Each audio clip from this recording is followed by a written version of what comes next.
So I'm going to begin explaining. This is technically our homework for this section. And in addition to graphing it, it'd be good to state all that you can, like the domain, the range, the y-intercept, and the asymptote, okay? So let's begin with number 1 right here. And the best way to do this by hand is to make an XY table, ignore your h and k. So pretend that the function is y equals negative parentheses base 1/2 to the power of x, no h, no k. Now, since we're ignoring it, we might as well identify that the h happens to be 0 and the k happens to be 9.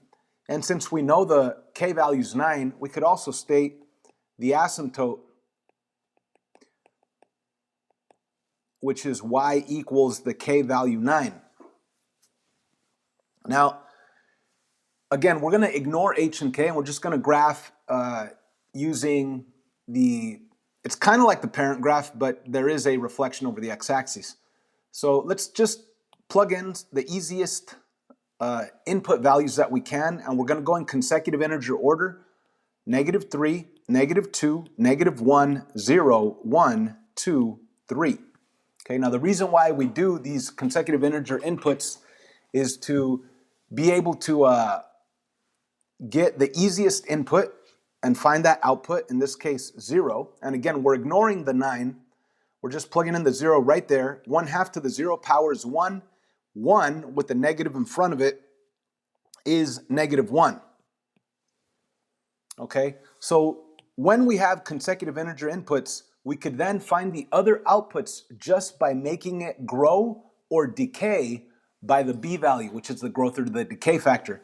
So obviously this is a decay factor because the base is 1/2. So I'm going to take this -1 and multiply it by half to make it decay to give me my next output, which would be -1/2. And then I could make that -1/2 decay again by 1/2, giving me -1/4. And then I could make that -1/4 decay again by 1/2, making it -1/8.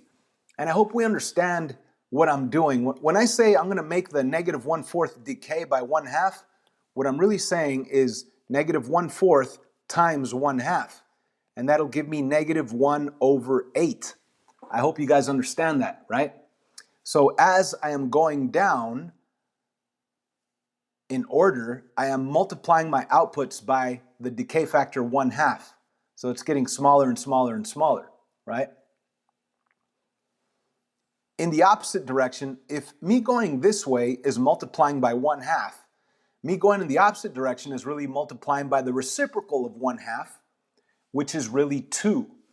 So -1/2 times 2 is -1. -1 times 2 is -2. -2 times 2 is -4. -4 times 2 is -8.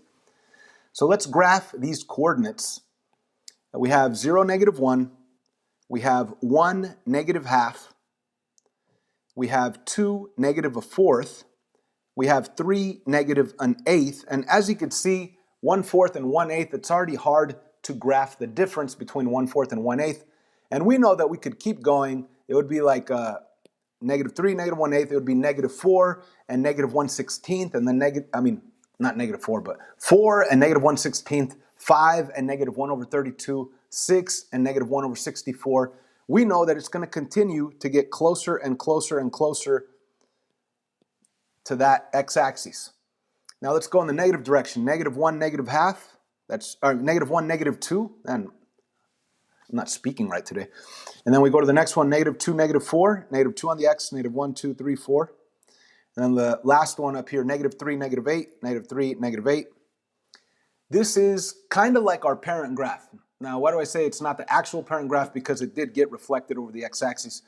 But in other words, we've been ignoring the h and the k, and there is no h, it's just a k. So now let's include the k value. Now, if there was an h, the h would tell you either to shift left or right. The k value is 9, +9, which means you're going to shift all the coordinates 9 units up. And maybe even before shifting the coordinates, it's a good idea to actually do your asymptote first. Your asymptote is way up here at the y value of 9. y equals 9. That's your asymptote. And we know that where it used to approach right here, the x-axis, it now needs to approach up here, the y value, y equals 9, the asymptote. So this makes it pretty easy. Take all of your coordinates and shift them 9 units up. So let me begin with this one down here. 9 units up will be 1, 2, 3, 4, 5, 6, 7, 8, 9 right there. Now, you could shift this one 9 units up, this one 9 units up, this one 9 units up. It's all, you could do that, that'll work. However, you could also use the pattern of the red dots here. So like from this dot to that dot, what's the pattern? I went up 1, 2, 3, 4 over 1. So I could actually do that pattern from this blue dot. 1, 2, 3, 4 over 1. Put a blue dot right there. Now, if you don't believe me, go ahead and actually shift this 9 units up. It'll be right on that blue dot. 1, 2, 3, 4, 5, 6, 7, 8, 9. So visually, it might be better to just think about the pattern. Once you shift 1, 9 up, then you could think about the pattern. Oh, 4 up, 1 over, 4 up, 1 over. How about from here to here? That one's really easy. It's up 2 over 1. So up 2 over 1 would get you right there. And then the next one is up 1 over 1 to get to that next one. Up 1 over 1. But then again, you don't have to do it that way. You could just count from here, 9 up. From here, 9 up. From here, 9 up. So it's up to you if you want to use the pattern of your original dots or if you want to just shift all your dots up 9 units. And of course, we know that it's going to infinitely approach right there. The asymptote y equals 9. Alrighty? So let's actually graph the entire thing here. This is an exponential decay function. Even though, yes, from left to right it's going up, but that's not the point. How do you tell if it's a decay or a growth? Well, you could do it numerically by looking at your base. This is a value less than 1 but greater than 0. That's decay. Or you could do it visually. From left to right, it decays towards the asymptote. If from left to right it grows away from the asymptote, then it would be a growth function. Again, I'm just reviewing all the basic facts of growth and decay functions here. So we have the correct graph right here. I hope we all understood. We ignored h and k. We identified h and k. We made an xy table ignoring h and k. We graphed those dots. We ended up with these dots here. And then we shifted them all up according to h and k. Since there was no h, I just moved them all up 9 units. So let's state everything that we can. Let's begin with what they asked for up here, the domain.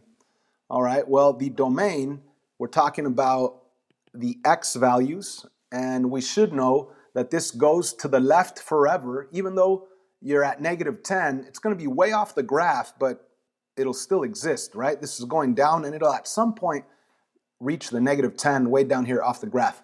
So it does go to the left forever. It does go to the right forever. So the domain is x equals all real numbers. And we need to remember that the domain for any growth or decay function is always x equals all real numbers because it goes to the left and the right forever. Kind of like parabolas. The domain of any parabola, it doesn't matter if it's a wide parabola, a narrow parabola, opening up or opening down, it will go to the left and to the right forever. So the domain is x equals all real numbers. How about the range? The range, could somebody give me the range of this thing? The range are your y values, right? The range are your y values. So where's this graph at? Is it above a certain y value, below a certain y value? And it's as easy as identifying the asymptote. What is the asymptote? Y equals 9.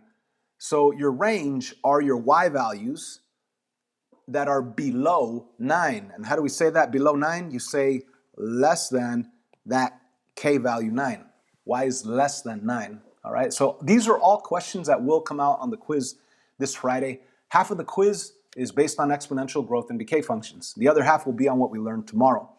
What else? So we stated the domain, we stated the range, we stated the asymptote. We could also state the y-intercept, y-intercept. Now in this case, the y-intercept is fairly easy to identify because you could visually see it right there. What is that location? It's 0, 1, 2, 3, 4, 5, that's 0, 8. So the y-intercept is 0, 8. Now, not all the y-intercepts will be that nice. Sometimes they'll be like right here or closer to the asymptote or in between values. And right there, it would be smarter to, instead of trying to visually state your y-intercept, to actually do it algebraically. How do you find the y-intercept? You plug in 0 for x and solve for y. So if I did do that, and you would have to do it to the entire thing, not ignoring h and k, to the entire thing, including h and k. So imagine me plugging in 0 right there. Anything to the 0 powers 1, negative 1 plus 9, well, that is positive 8. So I did plug in 0. I got out a positive 8. I did it algebraically. I didn't show it. I just explained it right now in my mind algebraically, and you could also see it visually. Let's move on to number 2. This one's another decay function. How do I know that? Because the base is 1/3. Let's identify the h and the k. The h is positive 3. Think opposite of what you see here. The k is negative 7. You take k for what it is. And I might as well underline that in green because the k value is what gives us the asymptote. And the asymptote is the line that your graph will infinitely approach but never actually touch. And that's the final product though, all right, when you're including h and k.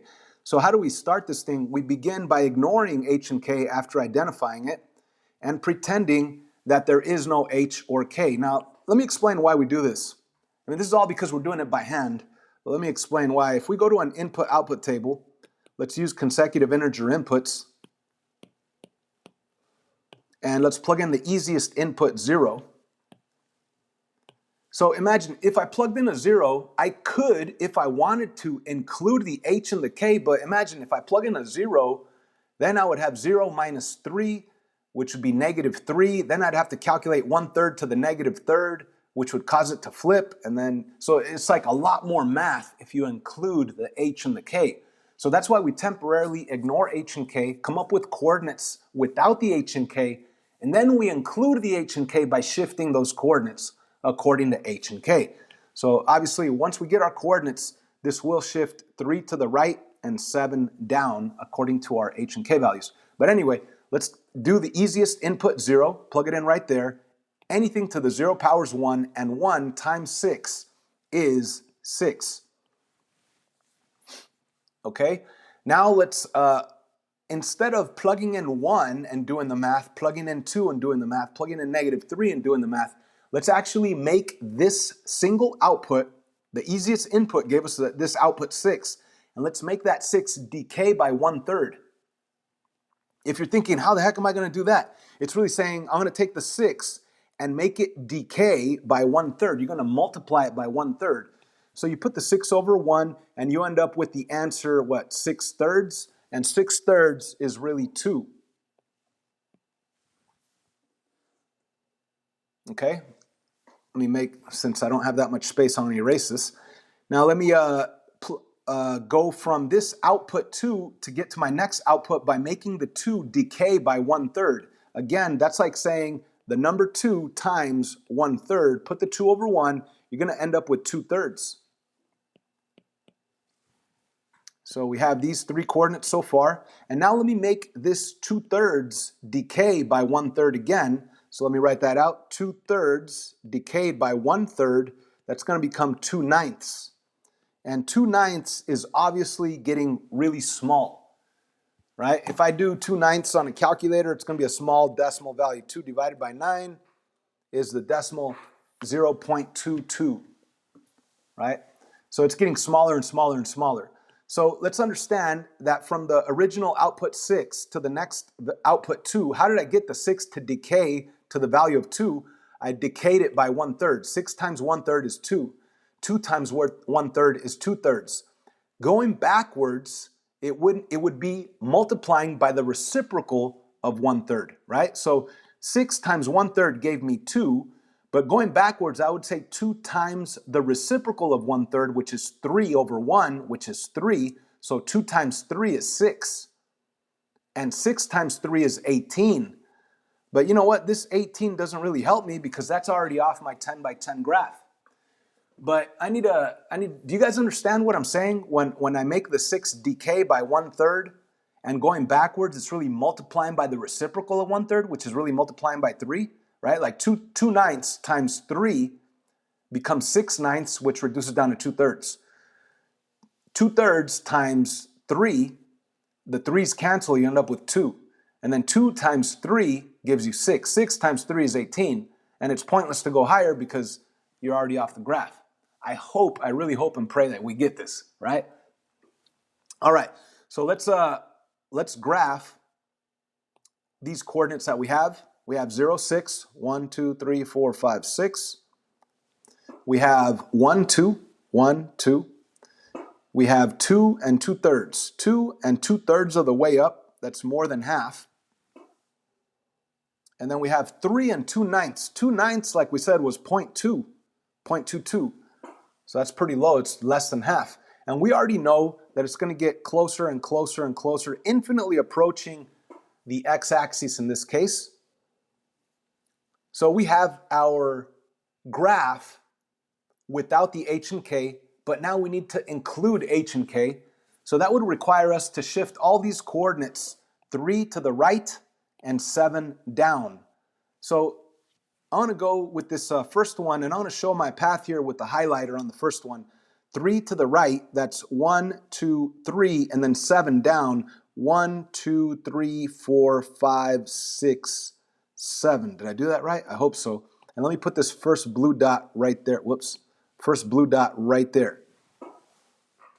So I don't want to confuse anybody with the highlighter, but I just wanted to show you the path of me shifting 3 to the right and 1, 2, 3, 4, 5, 6, 7 down. All right. Now I could, if I wanted to, shift this one 3 to the right, 1, 2, 3, and then 7 down, 1, 2, 3, 4, 5, 6, 7, and put a dot right here. Or that's kind of tedious, right? Counting 3 to the right and 7 down. Or it might be easier to recognize your pattern between your original dots and just use that pattern to get from one dot to the other. Check this out. So how about this? From this red dot to that red dot, what do? You go down 1, 2, 3, 4 over 1. So if I go from this first blue dot down 4, 1, 2, 3, 4 over 1, I'll end up right there. And I think that's easier than counting 3 to the right and 7 down. It's probably less likely you'll make a mistake there, especially on this next one. From here to here, I'm going to go down 1 and a little bit more and then just move it over 1. So I'm going to go down 1 and a little bit more and then just move it over 1 to get to that dot right there. Now, if you don't like that, using the pattern of your red ones, then just keep moving them 3 over 7 down, right? If I would have moved this one 3 over, check it out. 1, 2, 3, 1, 2, 3, 4, 5, 6, 7. You'd end up there anyway. This dot right here, if you move it over 1, 2, 3, and then down 7, you'd end up right there anyway. It's totally up to you. And even before doing these shifts on your coordinate, it might be a good idea to graph your asymptote, because that will really give you a feel of where your graph should infinitely be approaching, which is simply right here on that asymptote y equals -7. So here is your graph, this blue one, the blue dots, but I'm graphing it in red. You draw it like if it's actually touching the asymptote, but we know it never actually touches, just infinitely approaches. And voila, we're done. That's our graph right there. All right, now for the fun part. Could we state the domain? Yes, the domain is x equals all real numbers. Could we state the range? Y is what? Anybody? It's either above or below a certain value. Y is what? Greater than -7. Yes, sir. Thank you very much. Y is greater than -7. Perfect. What about the asymptote? We already stated the asymptote. What else do we need? Here is where it gets fun. The y-intercept. The y-intercept. Where does it cross the y-axis? Well, you can't visually see that. In theory, this goes up and it keeps going over, so it's going to cross somewhere way the heck off this graph. Way off this graph. So I cannot identify my y-intercept visually. I have to resort to my algebra skills to find my y-intercept. All right, so let me, why do I say let me? It's not like you're not gonna let me. I wanna find the y-intercept over here on the side. Uh-oh, what's happening here? Come on. This got frozen.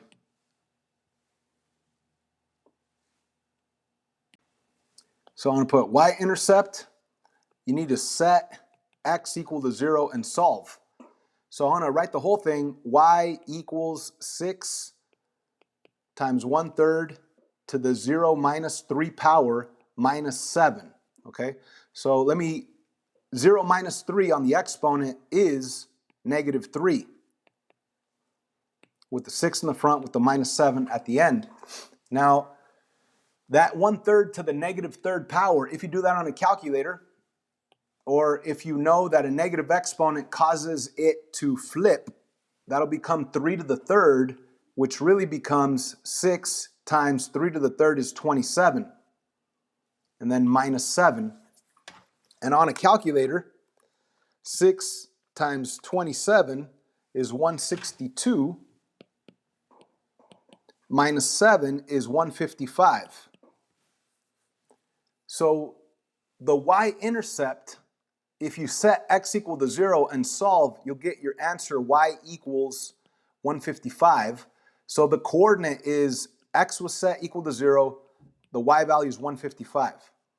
So that's your y-intercept right there, 0, 155. 0, 155. That means that this graph won't cross this y-axis till way up there off the graph, off the paper at 155.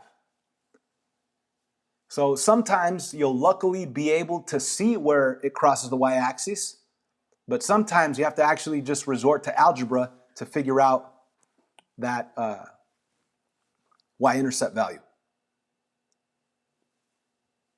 Let's do number 3 here. So again, the base is not -2. The a value is -1, the base is 2, right? Put the -1 on the outside, the base is 2. This is a growth function. From left to right, it'll grow. Let's make an input-output table for it. Consecutive integer inputs. Plug in the easiest input, 0. And again, we're gonna ignore the h and k. So let me box it in, or let me highlight it in blue. How's that? I'm ignoring the h, which is -3, and I'm ignoring the k, which is 9. So if I plug in 0 into the blue highlighted function, 2 to the 0 is 1. 1 times -1 is -1. And now, instead of plugging in 1 and working it out, plugging in 2 and working it out, I'm going to take this output and make it grow by 2. So -1 times 2 is -2. Make it grow by 2. Times 2 is -4. Times 2 is -8. And of course, you could keep making it grow by 2. You could say 4, -16, but that's already off the graph. Let's go in the negative direction. If going this way, you're growing by 2 by multiplying by 2, right? -1 times 2 is -2, times 2 is -4, times 2 is -8. Going backwards would be multiplying by the reciprocal of 2, which is really multiplying by half. -8 times half is -4, times half is -2, times half is -1, times half is -1/2, times half is -1/4, times half is -1/8. And we know it's getting smaller and smaller and smaller. Let's graph 0, -1, which is right here. Let's graph 1, -1/2, which is right there. Let's graph, wait, I'm sorry, my bad.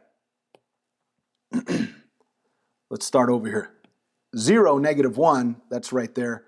1, -2 is right there. 2, -4 is right there.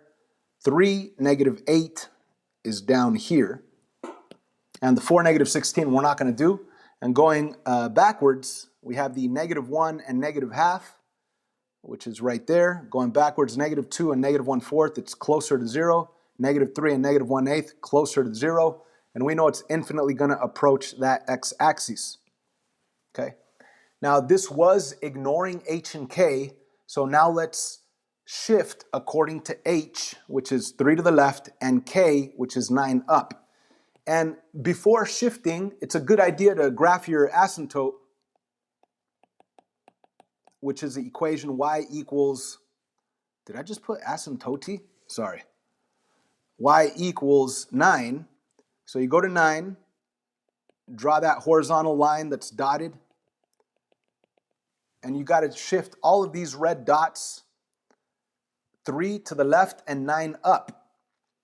So you know ultimately you're going to end up here instead of down here because the asymptote's up there. Let's begin with this first dot and shift it 3 to the left and 9 up. I'm going to use a highlighter so you can see my path. 3 to the left, that's 1, 2, 3, and 9 up. That is 1, 2, 3, 4, 5, 6, 7, 8, 9 right there. So here's our first dot. Now, I could shift my other one 3 to the right and 9 up, or I could look at the pattern on my red dots. 1 over 1, 2, 3, 4 up. So 1 over 1, 2, 3, 4 up. That would be right there. Wait, did I do that right? 1, 2, 3, 4. Yeah, that's right. And then from here to here, it's 1 over and 2 up. So from here, we're going to go 1 over and 2 up.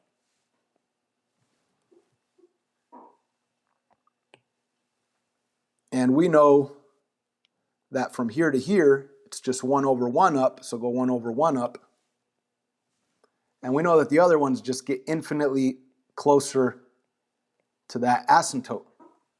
So here is our actual exponential growth function.